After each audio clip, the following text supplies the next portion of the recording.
The steady beep of the heart monitor was the first thing I heard when I opened my eyes. White ceiling, antiseptic smell, scratchy sheets, definitely a hospital room. But something felt wrong. The room was empty. No flowers, no cards, no worried family members dozing in uncomfortable chairs. My name is Alice, and I was about to discover just how alone I really was. "Oh, good. You're awake," a nurse said, bustling in to check my vitals. "You gave everyone quite a scare with that pneumonia. You've been out for nearly a week." "Has my sister Elisa been here?" I asked, my voice raspy from disuse. "Or my parents." The nurse's smile faltered slightly. "I haven't seen any visitors, honey, but I just started my shift." I reached for my phone on the bedside table, wincing at the IV pull.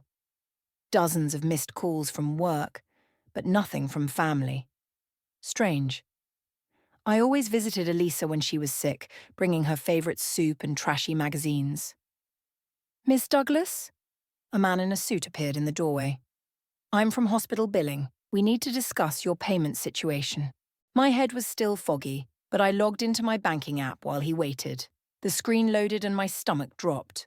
Where there should have been over $50,000 in savings, there was less than $100. "There must be some mistake," I muttered, checking my other accounts. All drained. "This isn't possible." "I'm afraid without insurance or ability to pay, we'll need to discuss discharge options soon," the billing man said diplomatically. I was still staring at my phone in shock when a familiar voice cut through the tension. "I'll handle the billing situation." Rita Wilkins, my workplace rival of 3 years, stood in the doorway, designer handbag on one arm and determination on her face. "Rita, what are you doing here?" She shooed the billing man away and pulled up a chair.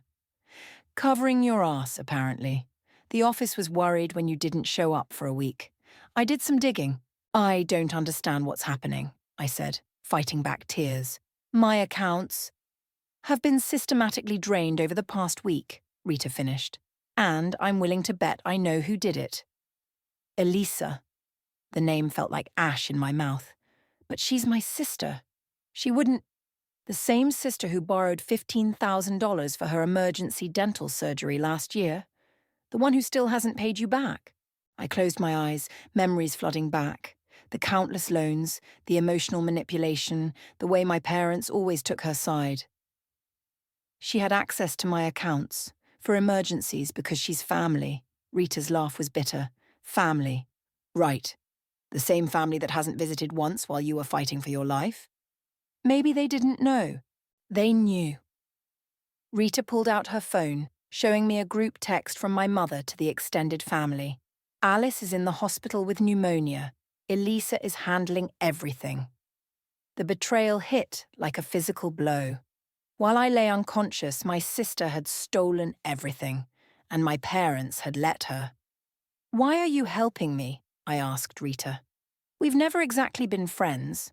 "Because 3 years ago my own sister did something similar," Rita said, her expression hardening, "and I wish someone had been there to help me fight back." "Fight back?" "Yes, fight back. You've spent years being the responsible one, the good daughter, the generous sister, and look where it got you." Rita leaned forward. "I have resources, Alice. I have connections. And I am offering to help you get justice."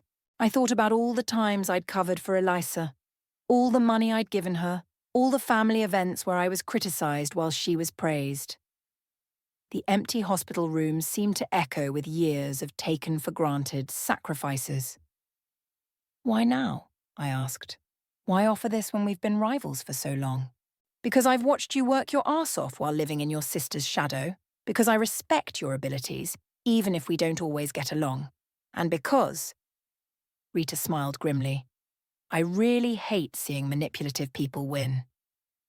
The heart monitor beeped steadily as I considered her words.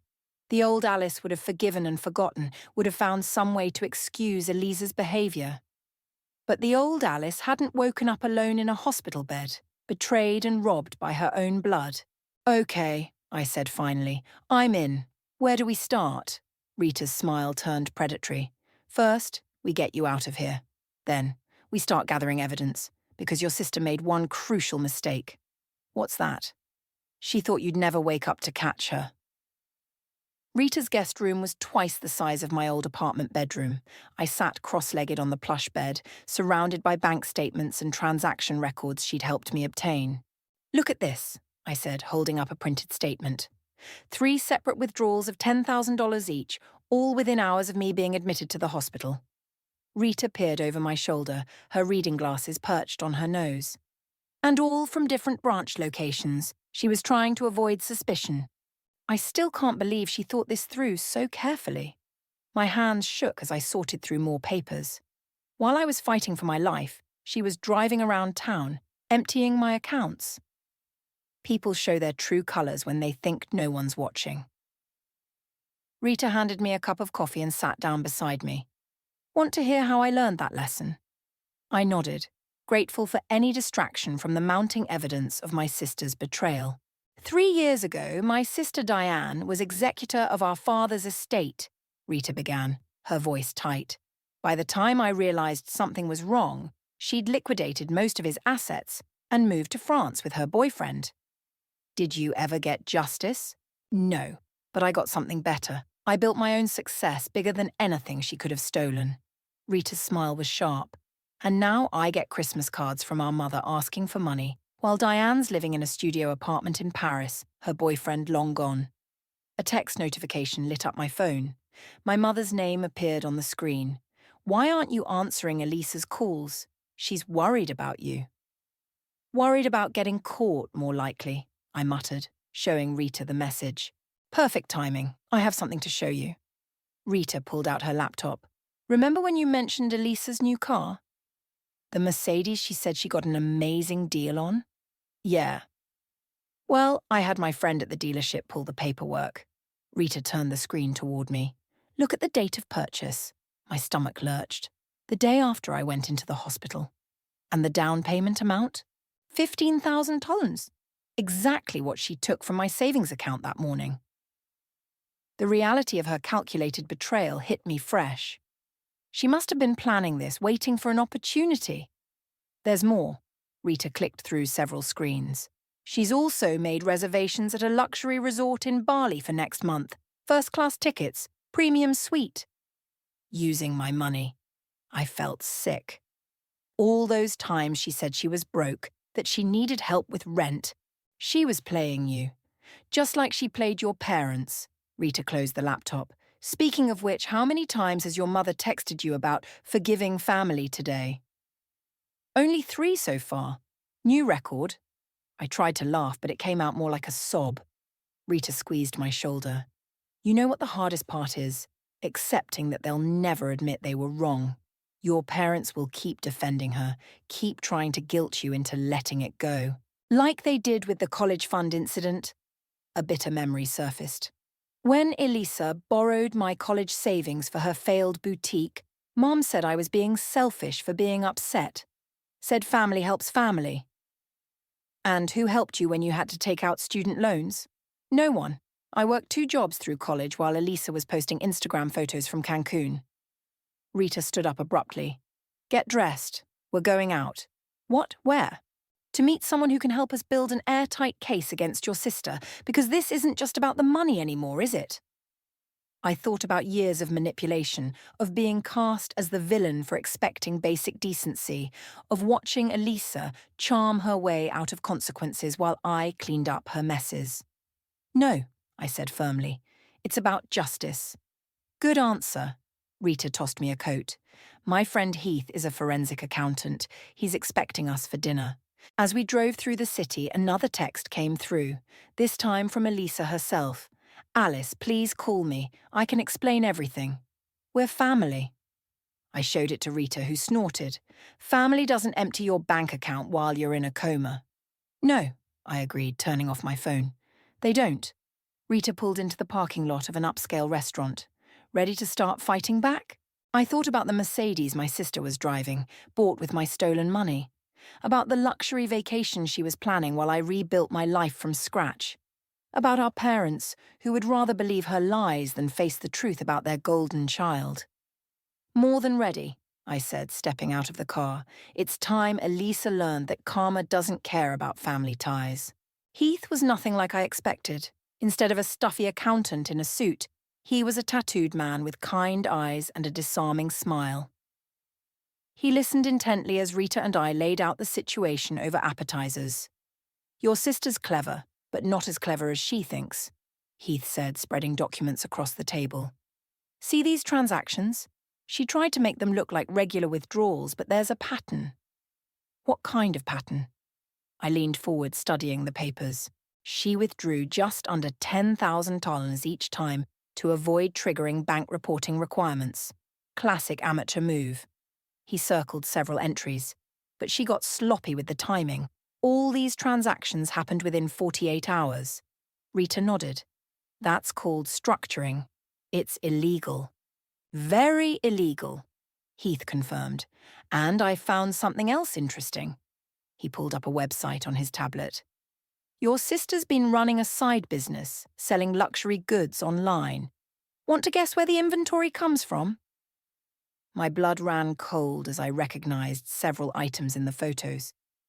"Those are my things. My designer bags, my jewelry." I stopped at a familiar image. "That's Mom's anniversary ring, the one she claimed she lost last year." "Elisa's been selling family heirlooms?" Rita's eyebrows shot up. "Along with quite a few counterfeits," Heath added. "Which is another federal offense." My phone buzzed. A text from Carson, my ex. "We need to talk. It's about Eliza." "Carson?" Rita read over my shoulder. "Isn't he the one who broke up with you right after Eliza started working at his company?" "Yeah, that was weird timing." I frowned at the message. He never gave me a real explanation. "Reply," Heath suggested. "He might have useful information." I typed quickly, "When and where?" The response came immediately. "Tomorrow, 10 a.m., Capital Coffee, come alone." "It could be a trap," Rita warned. "Elisa might have put him up to this. Or he might know something important." I showed them another text from Carson. "Bring a USB drive." Heath whistled low.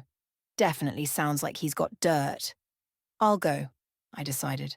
"But I want you both nearby, just in case." "Smart girl." Rita raised her wine glass. "Now, let's talk about phase 2 of our plan." Heath pulled out more papers. "I've documented every illegal transaction, every fraudulent sale. But we need to be strategic about how we use this information." "What do you mean?" "Your sister's got your parents wrapped around her finger," he explained. "If we move too fast, they'll help her cover it up. We need to build an undeniable case." "And then?" I asked. "Then we hit her with everything at once. No time to spin stories, no chance to manipulate the narrative." Rita's smile was wolfish. "We take away what she values most, her image." My phone lit up again. My mother this time. "Eliza's crying, 'How can you be so cruel? She's your sister.'" I showed the message to Rita and Heath. "See what I'm dealing with." "Classic enabler behavior," Heath said. "They've built their whole reality around Elisa being the victim. When you threaten that narrative, they attack me instead of facing the truth," I finished. "Which is exactly why this has to be handled carefully," Rita insisted. "We need to—" She was cut off by another text notification. This one made my heart stop. "I know what you're planning," Elisa had written. "Back off now, or I'll tell Mom and Dad what really happened the night of your graduation." Rita caught my expression. "What is it?" "She's threatening me." I handed her the phone, my hands shaking.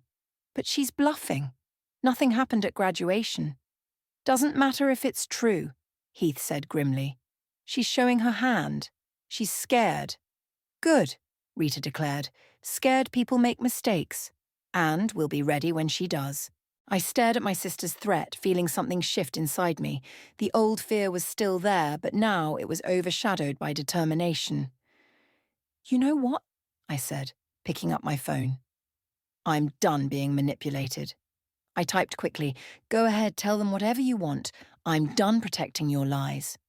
"That's my girl," Rita said proudly. "Now, about tomorrow's meeting with Carson." As Heath and Rita planned security measures for the coffee shop meeting, I felt stronger than I had in weeks. Elisa had always used my fear of conflict against me, counted on me backing down to keep the peace. But she'd never faced this version of me, the one who had nothing left to lose. My phone buzzed one final time that night. Elisa again. You'll regret this. I smiled and turned off my phone. For the first time in my life, I wasn't afraid of my sister's threats. Tomorrow would bring new revelations, but tonight, I finally felt in control. Ready for dessert? Heath asked, waving down the waiter. Ready for everything, I replied, and I meant it. Capital Coffee was busy when I arrived, exactly at 10 a.m. I spotted Carson immediately, hunched over his laptop in a corner booth. He looked different, tired, guilty. Rita and Heath were positioned at separate tables, pretending to work while watching my back. Hey, I said, sliding into the seat across from him. Carson jumped slightly. Alice, you came. He glanced around nervously. Did anyone follow you? Why would someone follow me? He leaned forward, voice low. Because your sister's been watching me ever since she found out I was gathering evidence. Evidence of what exactly? Carson pulled out a USB drive. Everything. The blackmail, the theft, the fake investment schemes. She's been doing this for years, Alice. Not just to you. My hand shook slightly as I took the drive. Why are you helping me now? Why not when we were together? Because I was a coward. He ran a hand through his disheveled hair. She threatened to ruin my career if I told you the truth about why we really broke up. Which was? She came to my office the day before I ended things, showed me doctored photos that made it look like I was embezzling company funds, said she'd send them to the board unless I broke up with you and gave her a job. I felt the blood drain from my face. She blackmailed you into breaking my heart and into promoting her 6 months later. His laugh was hollow. But I've been keeping records. Every threat, every scheme, it's all on that drive. A shadow fell across our table. My sister stood there, designer purse clutched tight, face twisted with rage. Well, well, Elisa said, her voice dripping venom. Having a cozy little chat. How did you, Carson started. Find you? She smiled coldly. I put a tracker on your car weeks ago, darling. Paranoid, I know, but look how right I was. I stood up slowly. You're done, Elisa. We have proof of everything. Do you? She pulled out her phone. Because I have proof too. Like this video of Carson accepting bribes last year. Anonymous tip to the SEC would end his career instantly. That video's fake, Carson protested, but his voice wavered. Want to risk finding out? Elisa's smile widened. And Alice, dear sister, remember Dad's heart condition. Imagine how he'd react to learning his beloved daughter has been plotting against family. Using Dad's health to manipulate me? That's low, even for you. I'm protecting our family, she hissed. Something you clearly don't care about anymore. Protecting family? Rita's voice cut through the tension as she approached our table. Is that what you call stealing from your sister while she was dying? Elisa's composure cracked slightly. Stay out of this. You don't know anything. Actually, Heath said, joining us with his tablet, we know everything, including your little counterfeit operation. FBI takes that pretty seriously. You're bluffing, Elisa said, but uncertainty crept into her voice. I pulled out my phone playing a recording, Elisa's own voice bragging about how she'd drained my accounts while I was unconscious. Remember that drunk call you made to your friend last week? I asked quietly. Bragging about how clever you were? She sent me the recording this morning. Turns out not everyone admires your schemes. Elisa's face went white. That's inadmissible. In court, maybe, Heath interrupted. But in the court of public opinion? In front of Mom and Dad, the country club committee? What do you want? Elisa's voice was barely a whisper. Everything you stole from me, plus interest, I said firmly. And you're going to confess to Mom and Dad. All of it. They'll never believe. They will when they see the evidence. Every transaction, every fake investment, every stolen heirloom you sold online. I leaned closer, including Mum's ring. Tears welled in Elisa's eyes, real ones this time, not the manipulative drops she usually summoned. You're supposed to be the good sister, the one who forgives. I was. For years I forgave everything. But you mistook kindness for weakness. I stood up straighter. That was your biggest mistake. I'll destroy you, she threatened. but her voice cracked. No, I said calmly. You won't. Because if you try, everything on this drive goes public. Your choice. Elisa looked around wildly, finding no allies in the hard faces surrounding her. For the first time in her life, charm and tears wouldn't save her.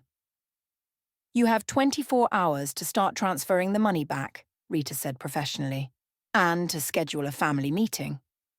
Elisa turned and fled, leaving her designer purse behind.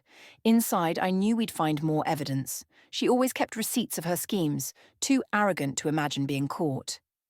You okay? Carson asked softly. I looked at the USB drive in my hand, at Rita and Heath standing guard, at the empty space where my sister had stood. No, I admitted. But I will be. The doorbell rang at exactly noon.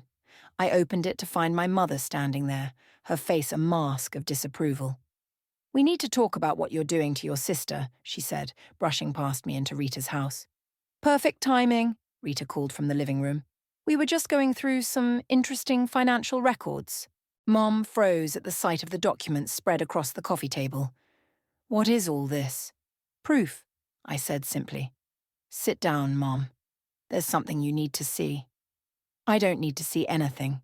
Elisa already told me you're trying to frame her out of jealousy. She remained standing, arms crossed. Did she tell you about this? I held up a printed receipt. The sale of your anniversary ring? The one she said she helped you look for when it was lost? Mom's face paled. That can't be right. Or these? I spread out more papers. Bank transfers from my accounts while I was in the hospital, security footage of her using my cards at different branches, the Mercedes she bought with my money the day after I was admitted. She said you gave her permission. While I was in a coma? My voice cracked. Really, Mom? Rita stepped forward, tablet in hand. Mrs. Blake, I understand this is difficult, but please look at these documents. Your daughter Elisa has been systematically stealing from both Alice and you for years. No, Mom shook her head. There must be some explanation. There is, Heath said, entering from the kitchen. Your younger daughter is a con artist who counted on family loyalty to cover her tracks. Who are you people? Mom demanded. Alice, what have you done? What I should have done years ago, gotten proof. I pulled up the audio recording from the coffee shop confrontation. Elisa's voice filled the room, threatening Carson, admitting to her schemes. Mom sank onto the couch, her hands trembling. That's not my Elisa, she wouldn't... But she did, Rita said gently. And there's more. For the next hour, we showed her everything. The fake investment schemes, the stolen heirlooms, the counterfeit operation. With each revelation, my mother seemed to age years. Why? She finally whispered. We gave her everything. That was the problem, I said quietly. You gave her everything, including permission to take from me. We never... You did. Every time you dismissed my concerns. Every time you said, that's just how she is, or family helps family. Every time you made me feel guilty for having boundaries. My phone buzzed. A text from Elisa. Mom's not answering her phone. What lies are you telling her? No lies needed, I muttered, showing Mom the message. The truth is, damning enough.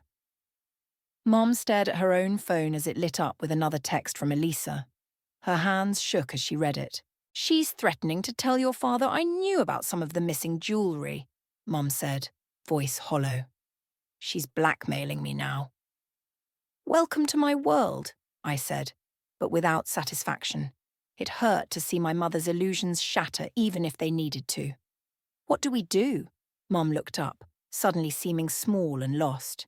First, you stop enabling her, Rita said firmly. No more excuses, no more cover-ups. Then, Heath added, you help us recover what she's stolen, starting with Alice's money. Your father, Mom started. Needs to know the truth, I finished. All of it. It'll break his heart. Elisa already broke it. He just doesn't know yet. Mom's phone rang, Elisa's face lighting up the screen. We all watched as Mom's finger hovered over the answer button. Your choice, Mom, I said softly. Keep protecting her lies, or stand with the truth. Mom took a deep breath and declined the call. Then, with shaking fingers, she typed out a message. I've seen the evidence. No more lies, Elisa. Seconds later, Elisa's response appeared. They're turning you against me. I'm your daughter. So am I said quietly. You just forgot that for a while. Mom started crying, silent tears rolling down her cheeks. I'm so sorry, Alice. I should have seen it. Should have protected you too. It's not too late, Rita said, handing Mom a tissue. But what happens next depends on you. Elisa needs help, Mom admitted. Real help, not more enabling. And consequences, Heath added. The legal kind. Mom nodded slowly, straightening her shoulders. When should we tell your father? Tonight, I said, before Elisa can spin more lies. He'll be home at 6, Mom said, standing up. I'll text you when he's ready. As she left, she hugged me for the first time since my hospital stay. I failed you, she whispered, but I won't fail you again. I watched her drive away, feeling both lighter and heavier. The truth was finally emerging, but the hardest conversations still lay ahead. Ready for round 2? Rita asked. Ready or not, I replied. It's time. Dad's study had always been Elisa's territory. She'd perch on his desk, making him laugh with stories while I stood in the doorway, feeling like an intruder. Tonight I sat directly across from him, manila folders spread between us like battle lines. This better be important, he said, frowning at Mom's tear-stained face. I have a meeting in an hour. Cancel it, Mom said quietly. This can't wait. I opened the first folder. Dad, what do you know about your retirement account? What kind of question is that? I check it every week. Check it now. He pulled up the account on his computer, confidence morphing into confusion. That's impossible. There must be a mistake. No mistake, I said, sliding over bank statements. Elisa's been siphoning money from it for months. Small amounts, nothing you'd notice right away. Ridiculous, he snapped. Eliza handles some of our investments, yes, but she'd never sell Mom's anniversary ring. I pulled up the online listing, or use my medical emergency to clean out my accounts. Alice, if you're jealous of your sister's success, Mom's voice cracked. Show him the Mercedes papers, Alice. I laid out the documents one by one. The car purchase, the luxury vacation bookings, the trail of stolen money leading to both. She was at the hospital when I was admitted, I explained, not to help me, but to access my accounts before anyone noticed I was unconscious. Dad's face had gone pale. There has to be an explanation. There is.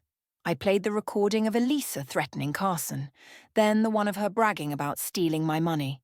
Finally, the security footage from the bank. No, Dad whispered. My little girl wouldn't. His phone buzzed. Eliza's timing was always perfect. Daddy, her voice came through on speaker, sweet and panicked. Alice is telling horrible lies about me. She's trying to turn everyone against me because she's jealous. You know me, Daddy. You know I'd never... Stop. Dad's voice was different, older, harder. Are you in your new Mercedes right now, Princess? A pause. Yes, but... The one you bought the day after your sister went into the hospital? I can explain. With her money? His hands were shaking. While she was fighting for her life? Daddy, please. Come home. Now. He ended the call. The study fell silent except for Mom's quiet crying. Dad stared at the documents, shoulders slumped. How long? He finally asked. Years, Mom admitted. I suspected sometimes, but I didn't want to see it. She has a storage unit, I added quietly. Full of things she's stolen from both of you, including Dad's vintage watch collection that supposedly got lost in the move. Dad's head snapped up. The ones from my father?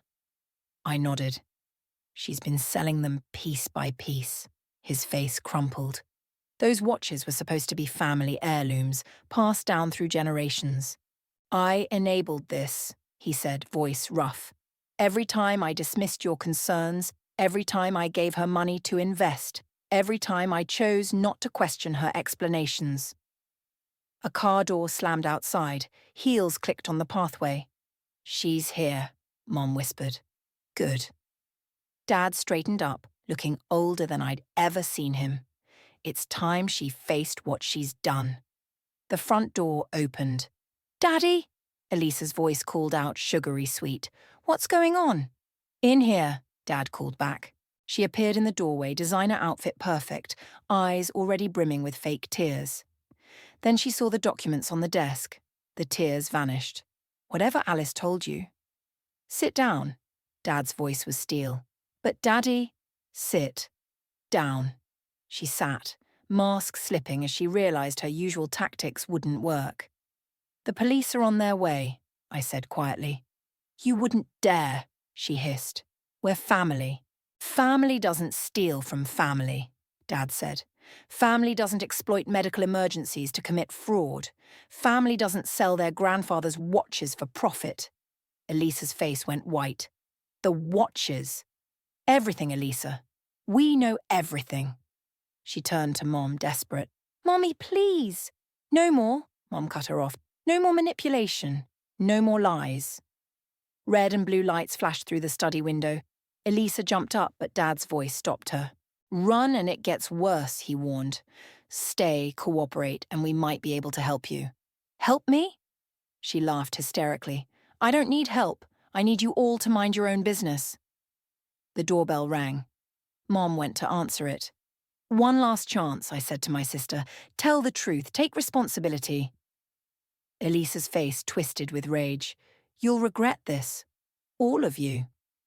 "No," Dad said sadly, watching officers enter the study. "I already regret not seeing the truth sooner." As they led Elisa away, her threats echoing through the house, I finally felt the weight of years of deception lifting. The truth hurt, but lies had hurt more. The courthouse corridor felt endless as we waited for Eliza's hearing to begin. Rita sat beside me, reviewing last-minute documents, while Heath paced nervously. My parents sat across from us, looking shell-shocked and aged. "She's refusing the plea deal," Rita murmured, checking her phone. "Her lawyer's trying to talk sense into her, but she still thinks she can charm her way out of this," I finished. The courtroom doors opened. Carson emerged, looking drained after giving his testimony about the blackmail. "She didn't even look at me," he said, dropping into a chair. "Just sat there smirking like this is all some game." "Because it always has been to her," Mum said quietly. "We taught her that there were no consequences." A court officer appeared. "They're ready for you, Ms. Douglas."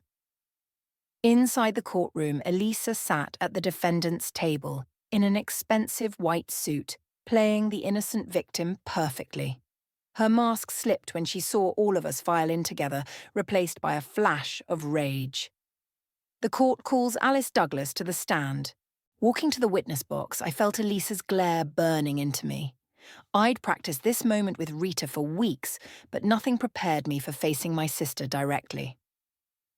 "Ms. Douglas," the prosecutor began, "please tell the court about the events following your hospitalization." I described waking up alone, discovering my accounts drained, the systematic theft that had occurred while I was unconscious. With each detail, I watched my sister's perfect facade crack further. "And the defendant is your sister?" the prosecutor confirmed. "Yes." "Had she shown similar behavior before?" "Objection," Elisa's lawyer called out. "I'll rephrase," the prosecutor said smoothly. "Had the defendant previously taken money from you?" "Many times. Always with promises to pay it back. Always with emotional manipulation when I asked about repayment." "And your parents?" "She stole from them too. Family heirlooms, retirement funds, anything she could access." Elisa's lawyer began his cross-examination, trying to paint me as the jealous sister, but the evidence was too solid. Bank records don't lie. Security footage doesn't lie. Audio recordings don't lie. "No further questions," he finally conceded. As I stepped down, Elisa stood up suddenly. "This is ridiculous. They're all lying because they're jealous of my success." "Ms. Douglas, sit down," the judge warned. "No, I worked hard for everything I have. They're just trying to destroy me because they can't handle that I'm better than them." "Ms. Douglas, tell them, Daddy." Elisa turned to our father. "Tell them how I've always been the successful one, the special one." The judge banged his gavel. "Order! You're all pathetic." Elisa was screaming now. I deserve that money more than any of you.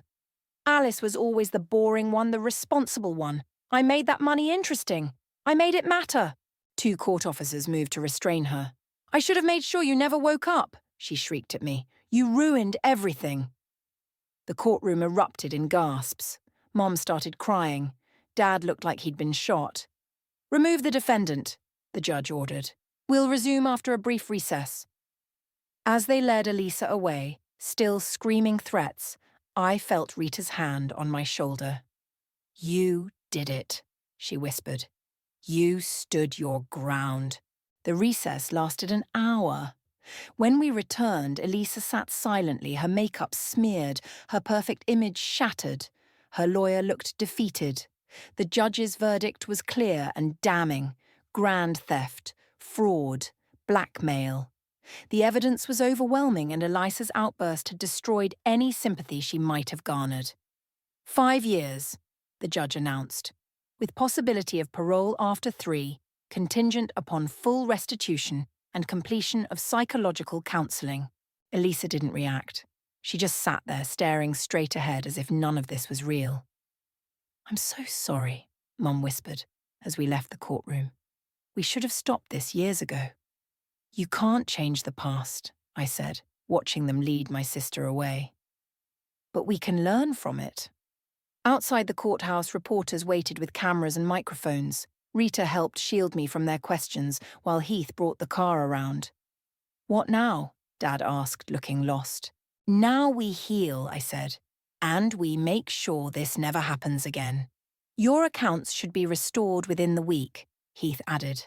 And I've already located most of the stolen items. Including your watches, Dad, I said softly. And Mom's ring. He nodded, tears in his eyes. The things don't matter anymore. We almost lost you and we didn't even realize it. As we drove away from the courthouse, I watched my sister's world of lies crumble in the rearview mirror. The truth had finally won, but victory felt hollow. We were all damaged, all changed by her betrayal. But maybe, just maybe, we could build something stronger from the ruins. The last box from Elisa's storage unit sat unopened on Rita's coffee table. Inside were the final pieces of our family's stolen history. Photos, jewelry, memories she'd tried to sell. You don't have to open it today, Rita said, pouring wine for our small gathering. Yes, I do. I lifted the lid, revealing layers of tissue-wrapped items. Mum and Dad should be here soon. They need to see everything. Heath helped me unwrap each piece, documenting them for the final restitution report. Carson sat nearby, adding details to his testimony for the civil suit that would follow the criminal case. The doorbell rang. My parents entered, looking both stronger and more fragile than they had at the trial. Mom carried a familiar leather album. Found this in her apartment, she said, setting it down. It's your baby photos, the ones she claimed were lost in the flood. Of course they were. I managed a small laugh. She really did try to erase me, didn't she? Not anymore, Dad said firmly, sitting down beside me. Look what I picked up today. He pulled out a small velvet box. Inside was his father's pocket watch, the first piece Elisa had stolen and sold. How? I gasped. Rita's contacts traced it to a collector in Seattle, Heath explained. Once he learned it was stolen, he returned it immediately. Speaking of returns, Rita interjected, the bank completed the transfer this morning. All your accounts have been restored, plus interest. Mom touched a framed photo we'd just unwrapped. I remember this day, your high school graduation. Elisa was so angry that all the attention was on you. That's when it started, I realized. The stealing, the lies. She couldn't stand not being the center of everything. We fed that need, Dad admitted. Every time we excused her behavior, we made it worse. The doorbell rang again. This time it was a delivery, a thick envelope from the prison. It's from Elisa, I said, recognizing the handwriting. Do you want to read it? Rita asked. I opened the envelope. Inside was a letter and a key. Dear family, the psychiatrist here says I need to make amends. I don't know if I can, or want to, but she says I have to try. The key opens a safety deposit box at First National. Everything I couldn't sell is there. Family photos, Dad's military medals, Mum's diary. I kept the things that would hurt you most to lose. I'm not sorry for taking what I deserved, but maybe I'm sorry for how I took it. Don't visit, don't write back. Just take the stuff and forget me. Elisa. Well, Carson said after a long silence, that's almost an apology. It's more than I expected, Mum whispered. It's not enough, Dad said firmly, but it's something. I set the letter down among the recovered treasures. You know what? I don't need her apology. I don't need anything from her anymore. Rita raised her glass. To freedom. To truth, Heath added. To family, Mum said, looking at me with tears in her eyes. The real kind. To karma, Carson smiled. To healing, Dad finished. I looked around at these people, my unexpected allies, my restored parents, my true family. The empty space where Elisa should have been didn't hurt anymore. To second chances, I said, raising my glass, and to being strong enough to demand them. My phone buzzed. Another message from the prison. I ignored it. Elisa's words couldn't control me anymore. Her threats couldn't frighten me. Her manipulation couldn't reach me. What should we do with all this? Heath gestured at the boxes of recovered items. Build something new, I decided. Mum, remember how you always wanted to make family history albums? She brightened. Yes, let's do it. Right now. Let's put everything back where it belongs, but better this time. Stronger. We spent the evening sorting through recovered treasures, sharing stories, rebuilding connections. Each item found its proper place. Dad's watches in their case, Mum's jewellery in her box, my photos back in their albums. The space left by Elisa's betrayal slowly filled with something else. Truth, strength, and real love. The kind that builds up instead of tearing down. You know what? Rita said as we finished. She tried to destroy your family, but she actually forced you to build a better one. I looked at my parents, laughing together as they rediscovered old memories. At Carson, finally free of guilt and fear. At Rita and Heath, who'd become more than allies. She did, I agreed, just not the way she intended. The last item from the box was a small mirror, one Elisa used to practice her innocent expressions in. I closed the box without putting it back. Some things were better left in the past. Ready to go home? Dad asked. I smiled, truly smiled, for the first time in months. I already am.